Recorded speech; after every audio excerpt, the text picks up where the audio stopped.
ಸ್ನೇಹಿತರೆ, ಮೀಡಿಯಾ ಮಾಸ್ಟರ್ಸ್ಗೆ ಸ್ವಾಗತ ಸುಸ್ವಾಗತ. ಗೆಳೆಯರೆ, ಪಾಕಿಸ್ತಾನದಲ್ಲಿ ಇನ್ನೂ ಒಂದು ವಿಕೆಟ್ ಪತನ ಆಗಿದೆ. ಅದರ ವಿಡಿಯೋಗಳು ಕೂಡ ಸಿಕ್ಕಾಪಟ್ಟೆ ವೈರಲ್ ಆಗ್ತಾ ಇವೆ. ಈ ಬಾರಿ ಸಾವಿಗೀಡಾದವನು ಲಷ್ಕರ್ ಎ ತೈಬಾದ ಆರ್ಥಿಕ ವಹಿವಾಟುಗಳನ್ನು ನೋಡ್ಕೊಳ್ತಾ ಇದ್ದವನು, ಹಾಗೆ ಅಲ್ಲಿನ ಶಿಯಾ ವಿರೋಧಿ ಉಗ್ರ ಸಂಘಟನೆಯೊಂದರ ನಾಯಕನಾಗಿ ಗುರುತಿಸಿಕೊಂಡಿದ್ದವನು. ಅವನನ್ನು ಈದ್ ಉಲ್ ಫಿತರ್ ದಿನಾನೇ ಜನ್ನತ್ ಪಾಲು ಮಾಡಲಾಗಿದೆ. ಹಾಗೆ ಈ ಬಾರಿಯ ರಂಜಾನ್ ಇದೆಯಲ್ಲ, ಅದು ಪಾಕಿಸ್ತಾನದ ಪಾಲಿಗೆ ಅತ್ಯಂತ ಸ್ಮರಣಾರ್ಹ ರಂಜಾನ್ ಅಂತ ಹೇಳ್ತಾ ಇದ್ದಾರೆ. ಯಾಕೆಂದರೆ ಕಳೆದೆಲ್ಲ ವರ್ಷಗಳಿಗೆ ಹೋಲಿಕೆ ಮಾಡಿದರೆ ಈ ಬಾರಿಯಲ್ಲಿ ಅತಿ ಹೆಚ್ಚು ದಾಳಿಗಳು ನಡೆದಿವೆ. ಅಲ್ಲಿನ ದೇವದೂತರು, ದೇವ ಸೈನಿಕರು ಸಾಕಷ್ಟು ಜನರನ್ನು ದೇವರ ಲೋಕಕ್ಕೆ ಕಳುಹಿಸಿಕೊಟ್ಟಿದ್ದಾರೆ. ಹಾಗಾದರೆ ಪಾಕಿಸ್ತಾನದಲ್ಲಿ ಮತ್ತೆ ಜನ್ನತ್ ಪಾಲಾದ ಆ ಉಗ್ರ ಯಾರು? ಅಲ್ಲಿ ಬಾರಿ ರಂಜಾನ್ನ ವಿಶೇಷಗಳೇನು ಅನ್ನೋದ್ರ ಬಗ್ಗೆ ಒಂದಷ್ಟು ಮಾಹಿತಿಯನ್ನು ನಾವಿಲ್ಲಿ ನೋಡೋಣ. ಗೆಳೆಯರೆ, ಪಾಕಿಸ್ತಾನದಲ್ಲಿ ಈ ಬಾರಿಯ ರಂಜಾನ್ ತುಂಬಾ ಚೆನ್ನಾಗಿ ಆಚರಣೆ ಆಗಿದೆ. ಆಗ್ಲೇಬೇಕು ನೋಡಿ, ಯಾಕೆ ಅಂದ್ರೆ ಅದು ಪಾಕಿಸ್ತಾನ. ಪಾಕ್ ಅಂದರೆ ಪವಿತ್ರ ಅಂತ ಅರ್ಥ. ಹೀಗಾಗಿ ಈ ತಿಂಗಳನ್ನು ಅವರು ಅಗತ್ಯಕ್ಕಿಂತ ಹೆಚ್ಚು ಪವಿತ್ರಗೊಳಿಸಿದ್ದಾರೆ. ಈ ರಂಜಾನ್ ತಿಂಗಳಲ್ಲಿ ಒಟ್ಟು 84ಕ್ಕೂ ಹೆಚ್ಚು ಉಗ್ರ ದಾಳಿಗಳು ಪಾಕಿಸ್ತಾನದಲ್ಲಿ ನಡೆದಿವೆ ಅಂತ Pak institute of piece studies ಹೇಳ್ತಾ ಇದೆ. ಕಳೆದ ರಂಜಾನ್ ತಿಂಗಳಲ್ಲಿ ಪಾಕಿಸ್ತಾನದಲ್ಲಿ 26 ಉಗ್ರ ದಾಳಿಗಳು ನಡೆದಿದ್ವು.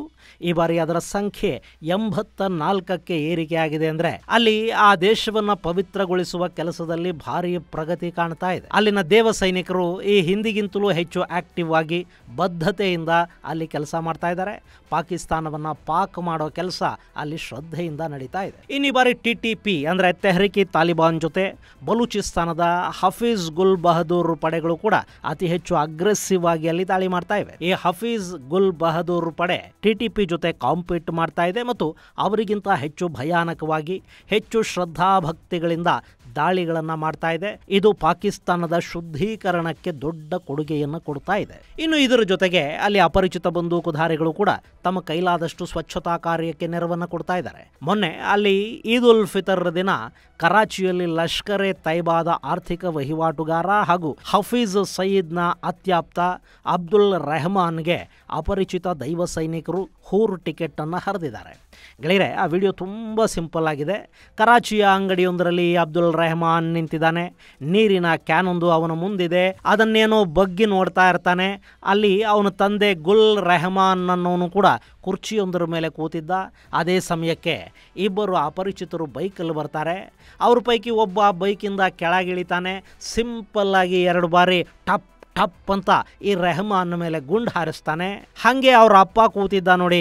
ಮಗನಿಗೆ ಮಾತ್ರ ಕೊಟ್ಟು ಹೋದ್ರು, ನನಗೆ ಕೊಡಲಿಲ್ಲ ಅಂತ ಅವ್ರ ಅಪ್ಪ ಬೇಜಾರು ಮಾಡ್ಕೋಬಾರ್ದು ಅಂತ ಅವನ ಕಡೆಗೆ ಕೂಡ ಒಂದು ಗುಂಡು ಹಾರಿಸಿ ಬಂದಷ್ಟೇ ವೇಗವಾಗಿ ಅಲ್ಲಿ ಏನು ಆಗೇ ಇಲ್ಲವೇನೋ ಅನ್ನೋ ಥರ ಅದೇ ಬೈಕಲ್ಲಿ ಅಲ್ಲಿಂದ ಮಾಯ ಆಗ್ತಾನೆ. ಗೆಳೆಯರೆ, ಅದರ ವಿಡಿಯೋ ಇದೆ, ಆದರೆ ಇಲ್ಲದನ್ನು ಹಾಕೋದಕ್ಕೆ ಯೂಟ್ಯೂಬಿನ ಗೈಡ್ಲೈನ್ಸ್ ಒಪ್ಪೋದಿಲ್ಲ. ಹೀಗಾಗಿ ಅದರ ಲಿಂಕನ್ನು ನಿಮಗೆ ಡಿಸ್ಕ್ರಿಪ್ಷನ್ ಬಾಕ್ಸಲ್ಲಿ ಕೊಡ್ತಾ ಇದ್ದೀನಿ, ನೀವು ಅದನ್ನು ನೋಡಬಹುದು.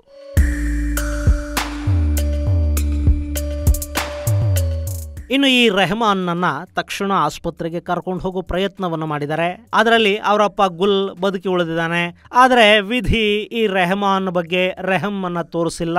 ಬಂದೂಕುಧಾರಿಗಳು ಕೂಡ ತುಂಬ ಬೇರೆಹಮ್ ಆಗಿ ಈ ರೆಹಮಾನ್ ಮೇಲೆ ಗುಂಡು ಹಾರಿಸಿದ್ದಾರೆ. ಹೀಗಾಗಿ ಆಸ್ಪತ್ರೆಗೆ ತಗೊಂಡು ಹೋಗೋ ಹೊತ್ತಿಗೆ ಅಲ್ಲಿನ ವೈದ್ಯರು ಕೂಡ ಅತ್ಯಂತ ಬೇರೆಹಮ್ ದನಿಯಲ್ಲಿ ಇವನು ಸಾವಿಗೀಡಾಗಿದ್ದಾನೆ ಅಂತ ಹೇಳಿದ್ದಾರೆ.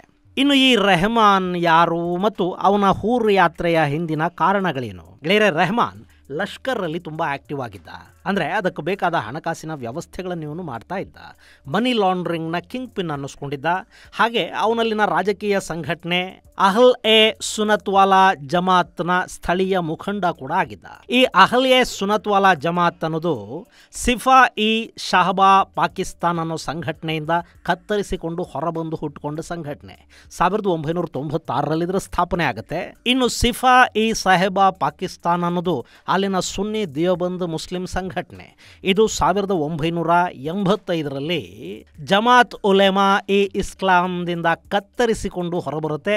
ಈ ಕತ್ತರಿಸ್ಕೊಳ್ಳೋದ್ರಲ್ಲಿ ಅವ್ರಿಗೆ ಅದು ಏನು ಖುಷಿನೋ ಏನು ಮಜಾನೋ ಅಂತೂ ಹೀಗೆ ಕತ್ತರಿಸ್ಕೊಂಡು ಹುಟ್ಟಿದ ಸಿಫಾ ಇ ಸಾಹೆಬಾ ಪಾಕಿಸ್ತಾನ್. ಆನಂತರ ಮತ್ತೆ ಕತ್ತರಿಸ್ಕೊಂಡು ಮಿಲತ್ ಇ ಇಸ್ಲಾಮಿಯಾ, ಅಹ್ಲೆ ಸುನ್ನತ್ವಾಲಾ ಜಮಾತ್ ಆಗಿ ಒಡೆದು ಹೋಗುತ್ತೆ. ಆಮೇಲೆ ಇದರಲ್ಲೇ ಲಷ್ಕರ್ ಇ ಜಹಂಗವಿ ಅನ್ನೋ ಉಗ್ರ ಸಂಘಟನೆ ಎಂದು ಹುಟ್ಟುಕೊಳ್ಳುತ್ತೆ. ಈ ಲಷ್ಕರ್ ಇ ಜಹಂಗವಿ ಆಫ್ಘನಿಸ್ತಾನ ಮತ್ತು ಪಾಕಿಸ್ತಾನಗಳಲ್ಲಿ ಸಿಕ್ಕಾಪಟ್ಟೆ ಆಕ್ಟಿವ್ ಆಗಿದೆ. ಇದು ಶಿಯಾಗಳನ್ನ ದ್ವೇಷ ಮಾಡೋ ಸಂಘಟನೆ. ಗೆಳೆಯರೆ, ದಿಯೋಬಂದ್ ಸುನ್ನಿ ಕಟ್ಟರ್ ಸಂಘಟನೆಗಳೇನಿವೆ ಇವು ಸುನ್ನಿಗಳನ್ನು ಬಿಟ್ಟು ಬೇರೆ ಯಾರನ್ನೂ ಪ್ರೀತಿಸೋದಿಲ್ಲ. ನಾಳೆ ಸತ್ರೆ ಜನ್ನತ್ ಸಿಗೋದು ಸುನ್ನಿಗಳಿಗೆ ಮಾತ್ರ ಅಂತ ಇವರು ನಂಬುತ್ತಾರೆ. ಈ ಸುನ್ನಿಗಳಲ್ಲಿ ಮತ್ತೆ ದಿಯೋಬಂದಿ, ಬರೇಲ್ವಿ, ಸಲಾಫಿ, ವಹಾಬಿ ಹೀಗೆ ಬೇರೆ ಬೇರೆ ಪಂಗಡಗಳಿವೆ.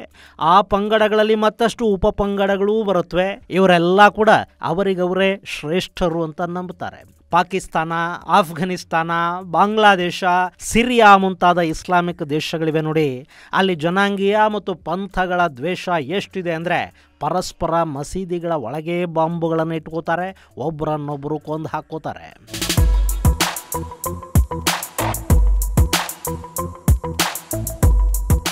ಗೆಳೆಯರೆ, ಈ ಸಿಫಾಯಿ ಸಾಹಬ ಪಾಕಿಸ್ತಾನದಿಂದ ಬೇರೆಯಾದ ಅಹ್ಲೆ ಸುನ್ನತ್ವಾಲಾ ಜಮಾತ್, ಲಷ್ಕರ್ ಇ ಜಹಂಗವಿ ಇವೆಲ್ಲ ಅಲ್ಲಿನ ಶಿಯಾಗಳ ವಿರುದ್ಧ ದಾಳಿ ಮಾಡ್ತಾ ಇದ್ದ, ಶಿಯಾಗಳ ವಿರುದ್ಧ ದ್ವೇಷವನ್ನು ಕಾರ್ತಾ ಇದ್ದ ಸಂಘಟನೆಗಳು. ಅದರ ಕರಾಚಿ ಮುಖ್ಯಸ್ಥನಾಗಿ ಕೂಡ ಈ ರೆಹಮಾನ್ ಗುರುತಿಸ್ಕೊಂಡಿದ್ದ. ಇದರ ಜೊತೆಗೆ ಅವನಿಗೆ ಹಫೀಜ್ ಸಯೀದ್ ಜೊತೆ ನಿಕಟ ಸಂಪರ್ಕಗಳು, ಸಂಬಂಧಗಳು ಇದ್ವು. ಲಷ್ಕರ್ ಸಂಘಟನೆ ಸೇರಿದಂತೆ ಪಾಕಿಸ್ತಾನದಲ್ಲಿ ದಿಯೋಬಂದ್ ಇಸ್ಲಾಮಿಸ್ಟ್ ಸಂಘಟನೆಗಳಿಗಾಗಿ ಹಣ ಸಂಗ್ರಹ ಮಾಡೋ ಕೆಲಸವನ್ನ ಈ ರೆಹಮಾನ್ ಮಾಡ್ತಾ ಇದ್ದ. ಹಾಗೆ ಬಂದ ಹಣವನ್ನು ಯಾವ್ಯಾವ ಸಂಘಟನೆಗೆ ಮತ್ತು ದಿಯೋಬಂದ್ ಮದರಸಾಗಳಿಗೆ ಕೊಡಬೇಕು ಅನ್ನೋದನ್ನ ಹಫೀಜ್ನ ಸಲಹೆ ಮತ್ತು ಆದೇಶದ ಮೇರೆಗೆ ಇವನು ಹಂಚಿಕೆ ಮಾಡೋ ಜವಾಬ್ದಾರಿಯನ್ನು ವಹಿಸಿಕೊಂಡಿದ್ದ. ಹೀಗಾಗಿನೇ ಇವನಿಗೆ ಹಫೀಜ್ ಮತ್ತು ಆತನ ಆಪ್ತ ವಲಯದಲ್ಲಿ ಹೆಚ್ಚು ಮಹತ್ವ ಸಿಗ್ತಾ ಇತ್ತು ಅಂತ ಕೂಡ ಹೇಳ್ತಾ ಇದ್ದಾರೆ. ಇಂಥವನನ್ನ ಯಾರೋ ಅಪರಿಚಿತರು ಜನ್ನತ್ ಪಾಲು ಮಾಡಿದ್ದಾರೆ. ಇನ್ನು ಇದು ಅನ್ಯಾಯದ ಹತ್ಯೆ, ಹೀಗಾಗಬಾರ್ದಾಗಿತ್ತು, ದಿಯೋಬಂದ್ ಸಂಘಟನೆಗಳಿಗೆ ಇದು ತುಂಬಲಾರದ ನಷ್ಟ ಅಂತ ASWJ ಅಂದರೆ ಅಹ್ಲೆ ಸುನ್ನತ್ವಾಲಾ ಜಮಾತ್ನ ವಕ್ತಾರ ಉಮರ್ ಮುವಾಯಿ ಅನ್ನೋನು ಹೇಳಿದ್ದಾನೆ. ಇವನ ಪ್ರಕಾರ ಈ ಹತ್ಯೆ ಅನ್ನೋದು ಭಯೋತ್ಪಾದಕ ಕೃತ್ಯ. ಆದರೆ ಇಷ್ಟು ದಿನ ಇವರು ಶಿಯಾಗಳ ಮೇಲೆ ಮಾಡ್ತಾ ಇದ್ರಲ್ಲ, ಅದು ಭಯೋತ್ಪಾದನೆ ಅಲ್ಲ, ಅದು ಪುಣ್ಯದ ಕೆಲಸ. ಇನ್ನು ಈ ಹತ್ಯೆಯ ಹಿಂದಿನ ಉದ್ದೇಶ ಶಿಯಾ ಹಾಗೂ ಸುನ್ನಿಗಳ ನಡುವೆ ದ್ವೇಷ ಹರಡೋ ಹಾಗೆ ಮಾಡೋದು ಮತ್ತು ಶಿಯಾಗಳ ಮೇಲೆ ಸುನ್ನಿಗಳು ದಾಳಿ ಮಾಡೋ ಥರದ ವಾತಾವರಣವನ್ನು ನಿರ್ಮಾಣ ಮಾಡೋದಾಗಿದೆ ಅಂತ ಕರಾಚಿಯ ಖೈದಾಬಾದ್ ಪೊಲೀಸ್ ಸ್ಟೇಷನ್ನ ಠಾಣಾಧಿಕಾರಿ ರಾಣಾ ಖುಷಿ ಮೊಹಮ್ಮದ್ ಹೇಳಿದ್ದಾರೆ. ಇಲ್ಲಿ ಪ್ರತಿಯೊಂದು ಕೃತ್ಯದ ಹಿಂದೆ ಕೂಡ ಏನೋ ಒಂದು ಉದ್ದೇಶ ಇದ್ದೇ ಇರುತ್ತೆ. ಇಲ್ಲ ಅಂದರೆ ಯಾರಿಗಾದರೂ ಯಾರನ್ನಾದರೂ ಕೊಂದು ಹಾಕೋದಿಕ್ಕೇನು ಹುಚ್ಚೆ, ಉದ್ದೇಶ ಇರುತ್ತೆ. ಅದು ಏನು ಬೇಕಾದರೂ ಆಗಿರಬಹುದು.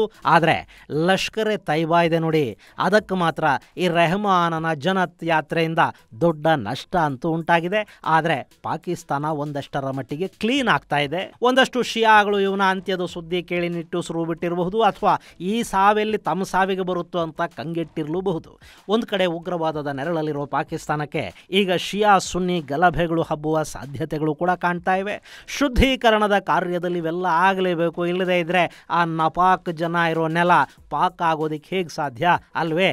ಇನ್ನಷ್ಟು ಸ್ವಚ್ಛತಾ ಕಾರ್ಯ ಅಲ್ಲಿ ನಡೀಲಿ. ನಮ್ಮ ನೆರೆ ಹೊರೆ ಯಾವಾಗಲೂ ಕ್ಲೀನ್ ಆಗಿರಬೇಕು ಅಂತಲೇ ನಾವು ಬಯಸಬೇಕು. ಇಲ್ಲದೇ ಇದ್ರೆ ಅಲ್ಲಿಂದ ಕಾಯಿಲೆಗಳ ಹಬ್ಬೋ ಸಾಧ್ಯತೆ ಇರುತ್ತೆ. ಸೊ ನಮ್ಮ ನೆರೆ ಕ್ಲೀನ್ ಆಗಲಿ. ಇದು ಗೆಳೆಯರೆ, ಪಾಕಿಸ್ತಾನದಲ್ಲಿ ಮತ್ತೊಂದು ಜನತ್ ಯಾತ್ರೆ ಹಾಗೂ ರಂಜಾನ್ ತಿಂಗಳಲ್ಲಿ ಅಲ್ಲಿ ಅತಿ ಹೆಚ್ಚು ಪ್ರಮಾಣದಲ್ಲಿ ಶುದ್ಧೀಕರಣದ ಕೆಲಸ ನಡೆದಿರೋದರ ಕುರಿತಾದ ಒಂದಷ್ಟು ಮಾಹಿತಿ. ಮುಂದಿನ ಸಂಚಿಕೆಯಲ್ಲಿ ಮತ್ತಷ್ಟು ವಿಶೇಷಗಳ ಜೊತೆ ಮತ್ತೆ ಭೇಟಿಯಾಗೋಣ. ಅಲ್ಲಿವರೆಗೆ ಜೈ ಹಿಂದ್, ಜೈ ಕರ್ನಾಟಕ.